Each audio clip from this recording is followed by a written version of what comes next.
Universidad de Ciencias Médicas y Administrativas, UCMA. En esta ocasión les voy a presentar un caso clínico de diabetes mellitus tipo 2. La Organización Mundial de la Salud define a la diabetes como una enfermedad crónica que se presenta cuando el páncreas no secreta suficiente insulina o cuando el organismo no logra utilizar eficazmente la insulina que produce. La insulina es una hormona que regula la concentración de glucosa en la sangre. Un efecto de la diabetes no controlada es la hiperglucemia, es decir, la glucemia elevada, que con el paso del tiempo daña gravemente muchos órganos y sistemas del organismo, sobre todo los nervios y los vasos sanguíneos. La diabetes tipo 2 afecta a la forma en que el cuerpo usa el azúcar para obtener energía, impidiendo que utilice adecuadamente la insulina, lo que puede aumentar las concentraciones de azúcar en la sangre si no se trata. Con el tiempo, la diabetes de tipo 2 puede causar daños graves al organismo, sobre todo a los nervios y a los vasos sanguíneos. En muchos casos se puede prevenir. Hay factores que contribuyen a su aparición, como el sobrepeso, no hacer suficiente ejercicio y la herencia genética. El diagnóstico precoz es importante para prevenir los peores efectos de la diabetes tipo 2. La mejor vía para detectarla de manera temprana es acudir a un proveedor de atención médica para hacerse exámenes regulares y análisis de sangre. La prevalencia de la enfermedad en México y el mundo. En México, la prevalencia de diabetes fue de 22.1% de diabetes diagnosticada y no diagnosticada de 12.6 y 5.8% respectivamente, lo que resultó en una prevalencia de diabetes totalmente de 18.3%. La diabetes en México es muy prevalente e implica un reto importante para el sistema de salud. Se requieren acciones contundentes para prevenir la enfermedad, mejorar el tamizaje, el diagnóstico oportuno y el control de la enfermedad.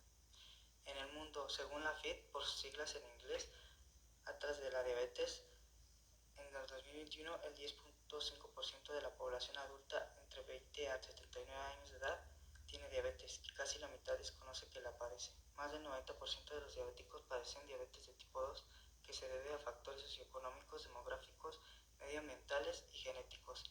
Aproximadamente 537 millones de adultos entre los 20 y 79 años viven con diabetes. 3 de cada 4 adultos con diabetes viven en países de renta baja y media. El Instituto Nacional de Estadística Geográfica, INEGI, en México realizó una prevalencia de la enfermedad en México del 10.3% de la población de 20 años y más de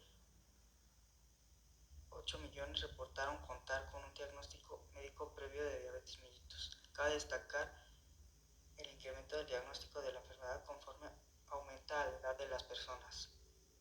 De acuerdo con los datos de mortalidad para 2020 se reportaron más de 10.000 fallecimientos, de los cuales 14% corresponden a defunciones por diabetes mellitus. De esas, 52% ocurrieron en hombres y 48% en mujeres. Del total de fallecimientos, 98% fueron por diabetes no dependientes de otro tipo y 2% por diabetes insulino dependientes. La tasa de mortalidad por diabetes muestra una tendencia al alza, lo que demuestra el creciente incremento de la diabetes en la sociedad. En el mundo, Israel forma parte de los 537 millones de personas entre 20 a 79 años con diabetes en el mundo en 2021, cifra que se estima aumente a 643 millones para 2030 y 783 millones en 2045, en la que México ocupa el octavo lugar de casos de acuerdo con datos de la Federación Internacional de la Diabetes, IDIF por sus siglas en inglés. Fisiopatología. El péptido similar al glucagón, GLP-1, es una hormona intestinal sintetizada en las células L intestinales, cuya secreción depende de la presencia de nutrientes en la luz del intestino delgado. Una vez que el GLP-1 alcanza la circulación, tiene una vida media de unos pocos minutos debido a la rápida degradación por parte de la enzima dipeptidasa 4. Su función fisiológica se fundamenta en el control de la concentración sanguínea de glucosa, aunque desempeña múltiples funciones en la homeostasis metabólica. Después de absorción de nutrientes, las actividades biológicas de GLP-1 incluyen la estimulación de secreción de insulina dependiente de la glucosa y de la biosíntesis de insulina, la inhibición de la secreción del glucagón y del vaciado gástrico y la inhibición de la ingesta de alimentos.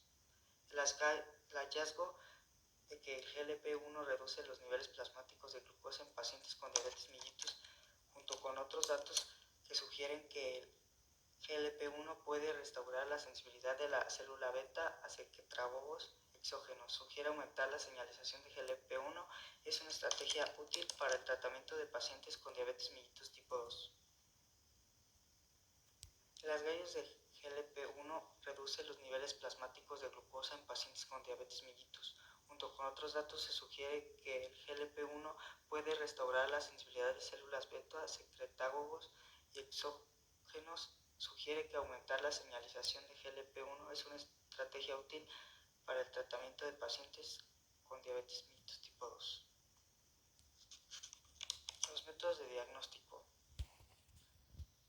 Los antecedentes. El médico puede diagnosticar diabetes, prediabetes y diabetes gestacional mediante el análisis de sangre. Los análisis de sangre muestran si la concentración de glucosa en la sangre, conocida también como azúcar en la sangre, está por encima del rango que se considera saludable para las personas. Los también ayudar a identificar el tipo de diabetes que tiene la persona. Existen varias pruebas para diagnosticar diabetes, como lo es la prueba A1C.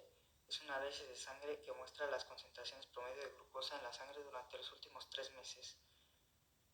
Antes de usar la prueba AC1 para diagnosticar la diabetes, el médico considerará factores tales como si la persona está en segundo o tercer trimestre del embarazo o si tiene ciertos tipos de anemia, enlace externo del NIH u otro problema con la sangre. La prueba aleatoria de glucosa en plasma. A veces los médicos usan la prueba aleatoria de glucosa en plasma para diagnosticar la diabetes cuando la persona tiene síntomas de diabetes y no quieren esperar hasta que haya ayunado durante 8 horas. La persona se podría hacer este análisis la sangre en cualquier momento. Prueba de sobrecarga oral de glucosa. En esta prueba un profesional del cuidado de la salud tomará una muestra de sangre de la persona 1 hora antes de que beba un líquido dulce que contenga glucosa. No es necesario ayunar para esta prueba. Si la concentración de glucosa en la sangre está demasiado alta, por encima de 135 mg sobre decilitro a 140 mg sobre decilitro, es posible que la persona deba regresar para una prueba de tolerancia oral a la glucosa en ayunas. Métodos de diagnóstico. Prueba de tolerancia oral a la glucosa. La prueba de tolerancia oral a la glucosa ayuda a los médicos a detectar la diabetes tipo 2, prediabetes y diabetes gestacional. Sin embargo, esta prueba de tolerancia a la glucosa es una prueba más costosa que la prueba de glucosa en plasma y la prueba de sobrecarga oral de glucosa, y no es tan fácil de hacer. La persona debe de ayunar durante por lo menos 8 horas. Un profesional de cuidado de la salud tomará una muestra de sangre para medir la concentración de glucosa después del ayuno. Luego la persona deberá un líquido con alto contenido de azúcar. Se toma otra muestra de sangre 2 horas más tarde para verificar la concentración de glucosa en la sangre. Si esta es alta, es posible que la persona tenga diabetes.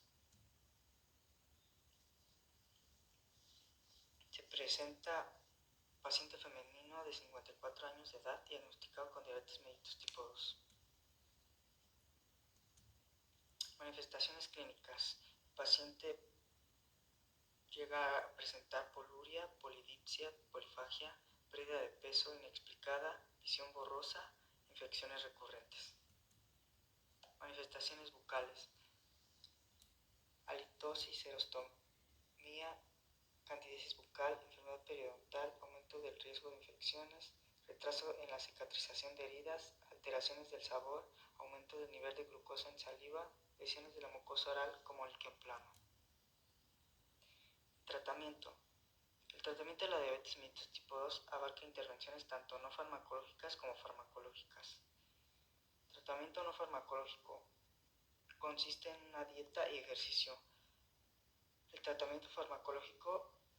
La elección de tratamiento debe ser individualizada considerando factores como la eficacia, efectos secundarios, costo y preferencias del paciente. La metformina es la primera línea de tratamiento que mejora la sensibilidad a la insulina y reduce la producción hepática de la glucosa. Los sulfonulureas estimulan la secreción de insulina por el páncreas.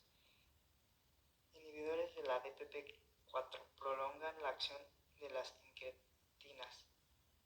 Agonistas del GLP-1 aumentan la acción de incretinas, promoviendo la liberación de insulina y reduciendo el apetito.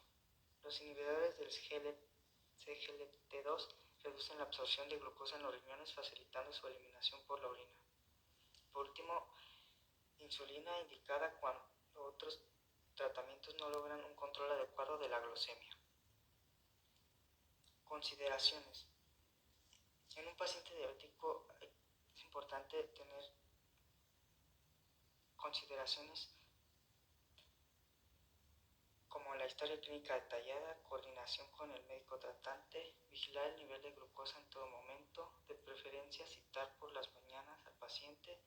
Por ningún motivo el paciente debe presentarse en ayunas, tratar de manera proactiva cualquier signo de infección oral. La primera elección de un fármaco es el paracetamol. Pronóstico. El pronóstico para una persona que diagnosticada con diabetes mellitus tipo 2 se deriva de múltiples factores, incluido el estilo de vida del paciente. Una persona que de verdad se quiere sentir mucho mejor realizará cambios en su alimentación para tener un mejor peso, niveles de triglicéridos, colesterol, presión arterial y buen control en su glucosa. A continuación les muestro la bibliografía que utilicé para realizar mi caso clínico y muchas gracias por su atención.